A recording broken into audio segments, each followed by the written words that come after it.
Get ready for some truly terrifying Thai horror stories. These tales feel like that they have crawled straight out of a graveyard. I watched this movie recently. It's called Graveyard Horror, and it has 4 demonic stories that will completely ruin your sleep. The cool thing about Thai horror is that they are not afraid to go all in with gore. Sure, sometimes the CGI can look a little goofy, but story-wise, these films know exactly how to scare you. This movie jumps from one grave to another. I'm Demonic Archives, bringing you recaps of most cursed horror movies from around the world. So hit that subscribe button, like this video, share it around, and follow me on Instagram if you wanna connect personally. Cause now, without wasting any more time, we're about to get terrified by the demonic stories of Graveyard Horror. The movie starts right away with the first story titled The Wrath of Jinns. We're told that jinns aren't ghosts or demons. They are completely different species living in another realm which is far beyond human understanding.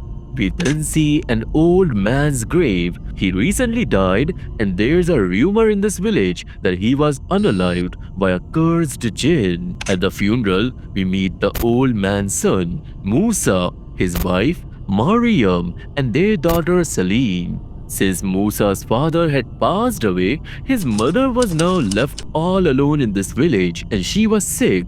Musa had no choice but to leave his life permanently in the city and permanently move to the village with his family to take care of her. After a few days while settling in his new home, we see that Mariam absolutely hates the idea of raising their daughter in this village, and then a rusty nail on the floor suddenly moves on its own. It ends up stabbing into Celine's foot and she gets injured. Here we instantly realize that something dark is already inside the house. The next day while Mariam is cooking, she feels someone behind her. She assumes it's Musa, but when she turns around, no one is there. She even sees a demonic face appear in the kitchen steam. This freaks her out, and Musa tries to calm her down, but soon she asks him if there is something wrong with this house, but he insists that everything is fine. To make matters worse, Musa was gonna be out of the house the entire night that day. So basically it was an invitation for a cursed night. Later, at the village market, Musa learns about a rumor. The rumor was that a jinn unalived his father. Musa doesn't believe it, even though his father died by burning alive. Now since unalivement is considered a sin in Islam, no one in the village believed that such a religious man would dare to take his own life. Even Musa has doubts, but he tries to not think about it too much. But to Mariam, who's helping clean Musa's mother, when suddenly the old woman grabs her and starts speaking in a deep demonic voice. She says that she's going to take Mariam for herself.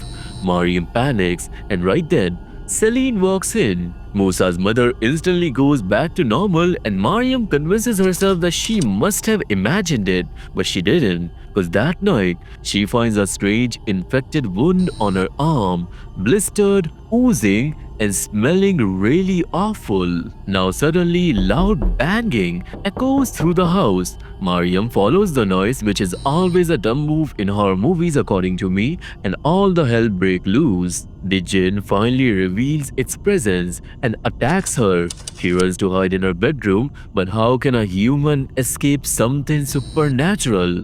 The entity reaches her, unlocks the door, and then this attack takes a horrifying turn cause the jinn forces itself on her, becoming physically intimate with her, and that's how the jinn fully possesses Mariam. The next morning, Musa returns home and finds Mariam in terrible condition. Her entire body is now covered in those same demonic wounds. Clearly, the more the jinn possesses her, the worse these blisters become. Musa panics and spends the whole day trying to take care of her. Why he didn't call the doctor, I have no idea, but once the night falls, the jinn fully takes over her. Possessed Mariam suddenly disappears from her bed. Musa notices her walking outside and follows her. She heads straight to the graveyard and starts digging up his father's grave. Musa runs to stop her, but now her voice sounds completely demonic. The jinn inside her tells Musa that he's not going anywhere. He wants to stay in the graveyard forever with Mariam. She becomes violent and even lifts a tombstone to unalive her husband. But right at that moment, the morning prayers that happen in Islamic religion begins. The prayers echo in the entire village, and hearing the prayer, the jinn is forced out of her body, and Musa finally believes what the villagers had been saying. Now the next day, Musa goes to a mosque and tells everything to his friend Sarif. Sarif then explains some really interesting facts about jinns. These are something that I didn't even know. Now according to Quran, God created human from clay, but jinns were created from fire. Not only this, but both humans and jinns were made to worship the same creator, our creator. And just like us humans, jinns are born, they die, and they live on the same earth as us. We just can't see them. Some jinns believe in God and some don't, just like humans, which was pretty fascinating. Sarif explains that the jinn in Musa's house wants to take Mariam with him forever. That's why he and a priest decide to help. The priest comes to bless the home, but during the ritual, demonic noises start coming from Musa's mother's room. The door locks from the inside and Musa tries to save her, but here's the shocking truth revealed by Sarif. Sarif stops him and reveals that Musa's mother actually died years ago, before his father even passed. His father never told Musa cause he didn't have much of a relationship with his parents, which means the mother living in the house was never his real mother. It was the jinn disguising itself as her this whole time. The moment the truth comes out, and the demonic mother attacks all three of them. Sarif kicks the jinn and the priest continues his prayers, but the jinn keeps vanishing and reappearing, violently attacking and terrorizing them. Finally, the priest stabs the jinn with a holy dagger and it disappears, but only for now. The scene cut to Mariam, who becomes possessed again as she grabs Celine. The jinn, speaking through her, threatens to unalive both mother and daughter. It even tries to manipulate Musa into unaliving himself, but Sarif and the priest manage to stop him. The jinn temporarily goes away, but now Musa knows the time is running out and he must do something. Now after all of this, the priest tells him about a supernatural way to destroy the jinn for good. For this to work, Musa will need to go into the realm of jinns and murder that particular jinn with holy water and prayers. The priest can send him there through a ritual, and Musa immediately agrees to save his family. That night, Musa makes a circle of rice around Mariam so the jinn couldn't possess her again. Then the priest and Sarif place Musa inside a grave, cover him with a coffin, and begin chanting some spell. Musa is soon transported into the realm of jinn. He has holy water with him, but he has to kill this jinn before sunrise or he will be trapped there forever. On top of that, he has to avoid the other jinns wandering around because they will tear him apart if they see him. Now in that different realm, Musa heads toward his house and sees hundreds of jinns on the way, but he managed to sneak inside where the jinn who destroyed his life is waiting. Now Musa challenges him to a fight and they go at it hard. The punches, the throwing, the slamming, it was intense. But let's skip the fight cause the jinn almost wins in the end. And not only this, but as they were fighting in that realm, things were breaking and shaking in the real world. Now in the end, Mariam appears since her soul was trapped in that realm as well with the jinn. Seeing her distracts the demon for just a second, and Musa uses that movement to stab the jinn in the mouth with the holy water bottle. The jinn burns and gets completely destroyed here, and now Musa runs for his life because the sun is about to rise. In that hassle, the other jinns spot him as well, and just like we hate evil spirits bothering us, these jinns don't want a human entering their world either. That's why they all chase after him like zombies. Musa gives everything he has to make it back to the grave, but unfortunately, the jinn catch him right before sunrise. Musa realizes he's not going to make it. The sun rises, and Musa disappears forever into the jinn realm. Now, because of Musa's sacrifice, Mariam is saved and can take care of their daughter again. Musa is buried in the real world, and a few months later, while Mariam and Celine were heading back to the city, she sees Musa's spirit one last time. But here's the creepiest part. Mariam is now pregnant, and if you remember, the jinn was intimate with her, so the child inside her isn't human. And with that disturbing twist, the story ends. The second story is called Miracle, and honestly, this one was my personal favorite. It starts at a funeral where a man named Chakrit suddenly loses his mind and starts brutally unaliving everyone there right before he unalived himself. We jump back in time to a church where we meet Chakrit's whole family, his wife Panada, his mother Malwa, and his newborn baby girl. Inside the church, Chakrit is crying in front of priest. We don't know why yet, but the next moment, he's suddenly at home and Panada is missing. Malwa has no idea where she went either. And then the scene suddenly shifts again. Chakrit is now in a morgue where Panada is lying dead. That's when we realize something. You see, every scene we just saw wasn't real. It was all happening inside Chakrit's mind. We will understand the reason later. Basically, the story really begins here. Panada is already dead and Chakrit refuses to accept it. He's furious with God because he was a believer. He begs and begs, cry and pray for his wife for a long time. He wants her to come back to life. But instead of God listening, something else does. A creepy bug crawls onto Panada's face. Chakrit notices and tries to flick it away, but the bug suddenly disappears and the lights starts flickering. We jump to the funeral again, but this time, Chakrit isn't unaliving anyone. Instead, he blames God and starts kicking Holy Bible over and over again. He curses at the Lord, and the moment he does, there's a knocking from inside the coffin. Everyone freezes, and Chakrit is in complete shock when he opens it. Panada is alive. A literal miracle. After this, doctors run tests and say Panada is completely normal, but nobody knows how she came back. That night, while Chakrit is asleep, Panada creeps and crawls toward him in a really unsettling way. She tries to get romantic and then suddenly transforms into a demon and whispers that not every miracle comes from God. Chakrit wakes up, terrified. It was only a nightmare. The next morning, Malwa is drinking raw eggs when she suddenly feels something choking her. She coughs and pulls something out of her throat, a black snake. She freaks out, but when Chakrit comes and checks on her, there was nothing there. Malwa is terrified now.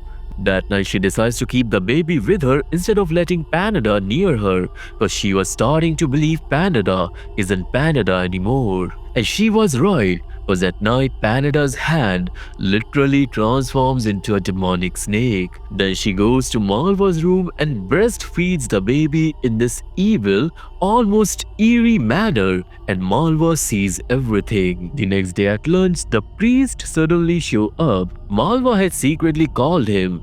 The priest already knows something is very wrong here, and his goal is to force the demon inside Panada to reveal itself. Now everything seems normal at first, until the priest insists on saying a prayer before eating and asks Panada specifically to lead the prayer. Now what can a demon do here? Panada holds everyone's hand and they all start praying. The priest nearly stops breathing when he realizes the demon is actually reciting Christian prayers perfectly, as if it were a normal devoted human, which means this demon is far stronger than they thought.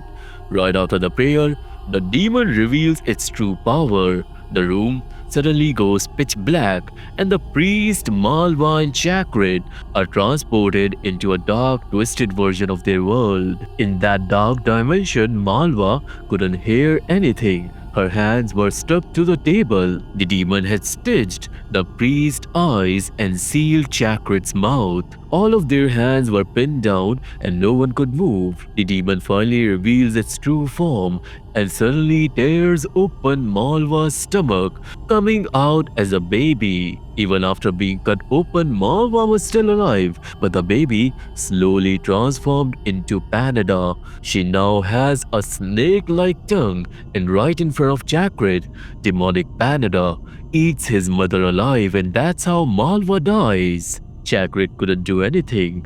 Panada crawls towards the priest, scares him for a little while, and then slithers back to Chakrit like a serpent. She tells him that he finally got his wife back because God didn't hear his prayers. The devil did. Then Panada eats Chakrit as well, and suddenly Chakrit wakes up back in the morgue in front of Panada's dead body. For a moment, it feels like everything we saw was just a nightmare. Now in the morgue, Chakrit falls unconscious and he wakes up in the hospital. That same creepy bug now sits near his bed and transforms into demonic Panada. The demon begins showing him visions from the past, and here we realize the actual truth. You see, Panada had been attacked and molested by a thug right in front of Chakrit, and he couldn't save her. That trauma eventually led to her death, and the root of everything was Chakrit, because he had won the lottery.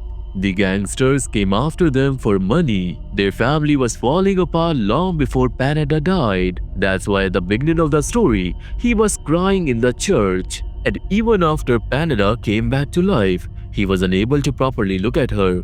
Guilt was killing him. The demon then tells Chakrit that if he gives up his soul, the demon will release Panada's soul forever. Hearing this, Chakrit takes his own life right there in the hospital, and then we go one more time at Panada's funeral. Now there Chakrit is apologizing to God while Malwa comforts him. Most likely this final movement is happening after Chakrit's death. We don't find out what happened to the priest, but he possibly survived. So feel free to come up with your own theories in the comment box. Now the third story is called Never Rest in Peace, and this one is full of action. From the very beginning I was confused. I didn't know what was happening. Anyway, we meet Preeta and her younger sister Pan. Both are injured and alone in a forest. Preeta tries to calm Pan down, telling her everything will be okay, but two gangsters are chasing them. On top of that, the forest is full of ghosts. A spirit suddenly appears and terrifies Pan,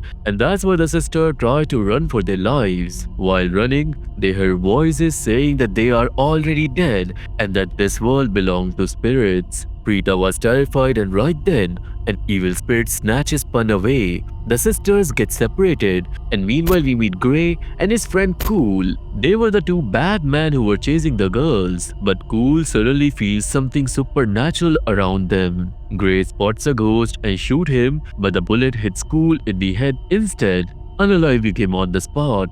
Elsewhere, Preeta finally finds Pan again. She asks where she went, but Pan says she heard a voice calling out to her. She doesn't know who or what it was, but the voice was only calling her, no one else. Not even Preeta could hear it.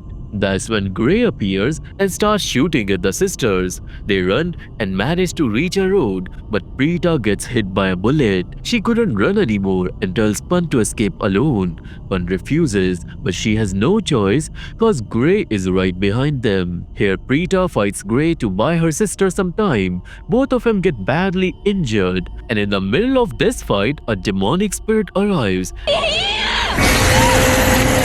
and takes the form of Preeta. The ghost, now disguised as Preeta, wanders around until Grey attacks it, stabbing it repeatedly in the neck, thinking it was real Preeta. Now obviously if you try to unalive a ghost, it will get furious. So the spirit gets furious and reveals its horrifying form in front of Grey. Grey tries to run away, but he couldn't. In the end, the ghost unalive him. Now after all this chaos, we follow Preeta, who was still alive. Barely. Just a little ahead, she sees Pan crying. Pan runs to her, and the sisters finally reunite. But then the truth comes out. You see, a little down the road, there's an ambulance. Doctors are trying to revive two girls, and those girls are Preeta and Pan. We learn that Grey and Cool had kidnapped them, but the car crashed in this forest. All four went into a coma, and that's why their spirits were trapped in this ghost realm. Preeta realizes that the voices Pan kept hearing